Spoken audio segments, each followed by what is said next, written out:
Oke, jadi di sini akan saya tunjukkan bagaimana untuk melakukan programming pada analog output modul. Nah, kebetulan untuk analog output modul ini sudah saya istilahnya persiapkan. Jadi untuk PLC-nya juga sudah saya buat agar untuk fokus ke analog output saja, dan istilahnya sudah saya taruh di slot 0 ya, seperti itu. Nah, jadi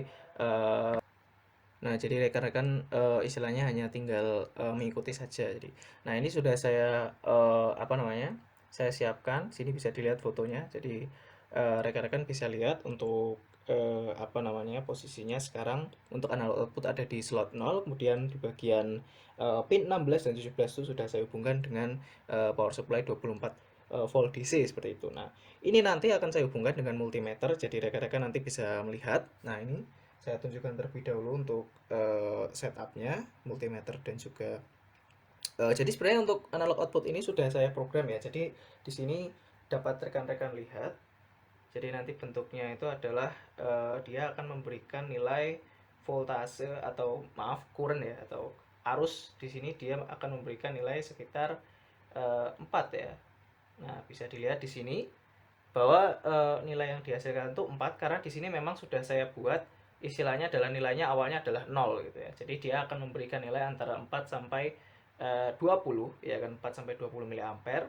Nah, kemudian rekan-rekan juga bisa lihat untuk di bagian pin 2 dan 3 itu ada dua pilihan ya. Apabila rekan-rekan ingin menggunakan voltase, nanti pengukurannya yang positif diletakkan di pin 1, sedangkan untuk yang arus itu diletakkan di pin 3 seperti itu ya. Nah, itu bisa dilihat. Oke, nah sekarang kita akan coba membuat, atau istilahnya saya akan ulangi lagi untuk programnya atau setupnya bagaimana. Nah, itu yang pertama adalah kita lakukan di bagian parameter dulu ya. Jadi kita masukkan dulu ke bagian parameter. Jadi kita lihat ya, sebenarnya kalau rekan-rekan tahu, mungkin akan saya buka juga nanti untuk atau mungkin lebih tepatnya berikan untuk manualnya. Jadi rekan-rekan sebenarnya harus melihat manual ya. Nah, ini kan sebenarnya kita bisa masukkan lewat sini, atau lebih mudahnya kita juga bisa masukkan lewat ini apa namanya?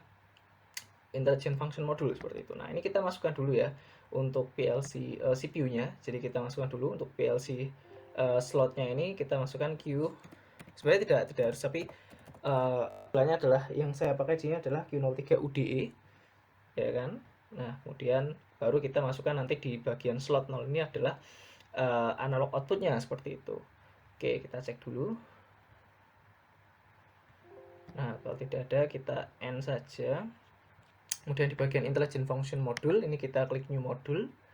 Kita masukkan di sini Q64DAN ya. Jadi karena di sini saya menggunakan variansi N. Nah, kemudian kalau sudah seperti ini nanti kita istilahnya adalah sudah bisa di setting parameter-parameternya. Nah, yang pertama itu ada switch setting. Switch setting ini adalah bagaimana rekan-rekan ingin membuat output range-nya, apakah ingin dalam bentuk arus atau dalam bentuk voltase. Nah, di sini saya akan pilih dalam bentuk arus ya, seperti itu. Jadi akan dibaca dia nilainya adalah 4 sampai 20 mA seperti itu. Oke. Nah, kemudian untuk parameternya ini saya taruh. Jadi mungkin kita nyalakan saja yang channel 1 karena saya hanya menggunakan channel 1. Ini jadi ada 4 channel ya, 4 channel dalam 16 poin digital to analog converter, atau bisa dibilang analog output module. Nah, ini kita buat dia channel 1 saja. Kemudian di bagian sini kita masukkan channel satunya ini adalah di 30 ya. Oke, nah ini bebas ya. Yang penting dia kosong. D-nya ini dia penting kosong, dan harap untuk apa namanya ini juga berbeda-beda. Channel 1, channel 2, channel 3, channel 4 juga berbeda-beda. Oke, seperti itu ya. Nah, kalau sudah, ini kita bisa istilahnya mulai coba program. Nah, perlu diingat ketika kita melakukan apa namanya istilahnya pemrograman di sini ya, untuk analog output itu ada switchnya. Jadi untuk mengaktifkan istilahnya bacaan atau mungkin apa ya, semacam konverternya, itu kita harus melakukan apa namanya proses kontak dan coil biasa seperti itu. Nah, itu coilnya ini adalah Y1. Nah, karena kita menaruh analog output ini di slot 0, maka untuk mengaktifkan konverternya itu kita membutuhkan apa namanya memori Y1 seperti itu. Nah, ini kita bisa masukkan ingin masukkan SM400 atau coil biasa ya, kita bisa masukkan 10 gitu. Nah, kemudian kita masukkan di sini. ya ini yang tadi ya untuk ininya Y1, dan kemudian di sini kita masukkan untuk move. Nah, lebih lebih mudah untuk pertama ini mungkin lebih mudah kita masukkan move ya. Jadi sebenarnya kita bisa coba untuk melakukan descaling. Jadi hampir sama dengan scaling, bedanya ini dibalik. Jadi yang 100 itu di apa namanya? Yang jadi masukan 100,0 kemudian diubah, baru kemudian nanti akan apa namanya? Istilahnya ditransfer ke dalam PLC seperti itu. Nah, ini kita masukkan dulu saja untuk yang move ya. Kita masukkan dulu, berarti harus sekitar 8 kalau nggak salah. Nah, ini kita masukkan move di berapa, bebas ya, di misal di 40 ke di 30. Yang tadi kan di 30 ya, itu yang harus diperhatikan. Nah, di sini disamakan jadi agar nilainya itu bisa masuk seperti itu. Nah, kemudian kita compile. Nah, kemudian kita masukkan ini ke program scan ya. Oke. Nah, sudah, jadi biar dia scanning terus. Oke, setelah sudah, kita cek dulu ya sebentar. Sebenarnya karena ini saya tidak menggunakan simulator, jadi sebenarnya tidak masalah apabila istilahnya tuh saya tidak menggunakan apa namanya, untuk menyeting ini ya sebenarnya, tapi tidak masalah. Semisal nanti apa namanya, ketika kita menggunakan simulator atau saya sediakan simulator untuk analog outputnya yang di scaling tadi, kita tidak usah merubah-ubah lagi seperti itu ya. Oke, nah itu kemudian untuk settingnya ini juga. Nah, ini kita buat MC protokol TCP connection dan 1025. Oke.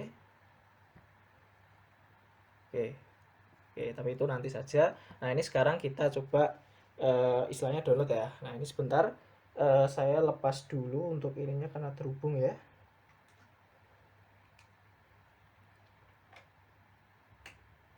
Oke.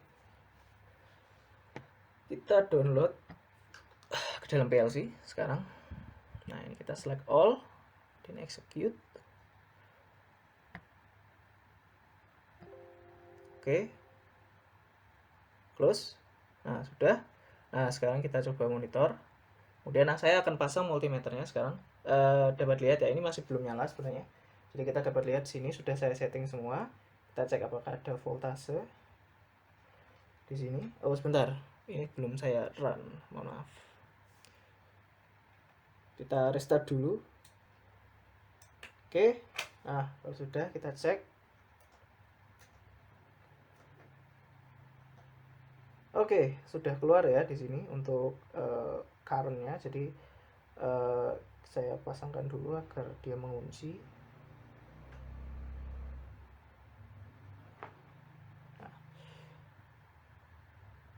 Nah, oke, nah sudah, sekarang sudah terkunci. Sekarang istilahnya bisa saya videokan juga untuk perubahan nilainya, ya kan? Sambil kita cek di sini. Nah, ini sekarang kita modify, sorry, kita modify jadi dia istilahnya menyala gitu ya. Sebenarnya kita bisa hubungkan dengan sesuatu ya, tapi tidak masalah. Kita ubah jadi on. Nah, sekarang uh, dia sudah bisa diubah ya nilainya sekarang ya.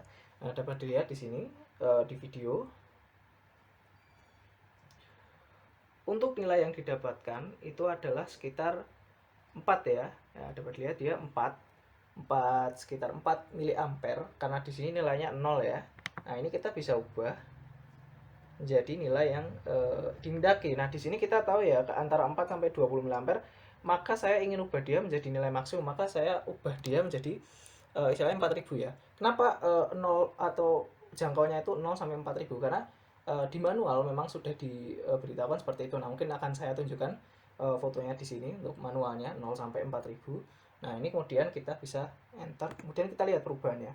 Nah, dapat dilihat ya nilainya sekarang adalah 20 ya, harusnya 20 miliampere atau 1 ya di sini karena nah itu ya apa namanya, mungkin karena multimeternya.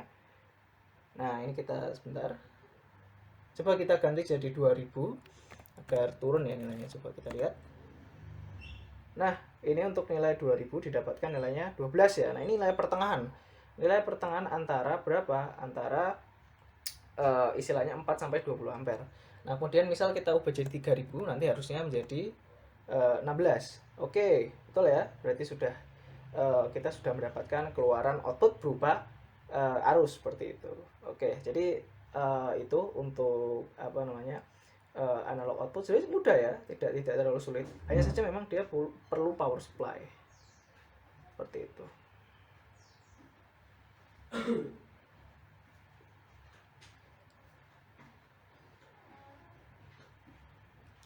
Oke, jadi cukup mudah untuk settingnya. Nah, oke, seperti itu saja. Terima kasih.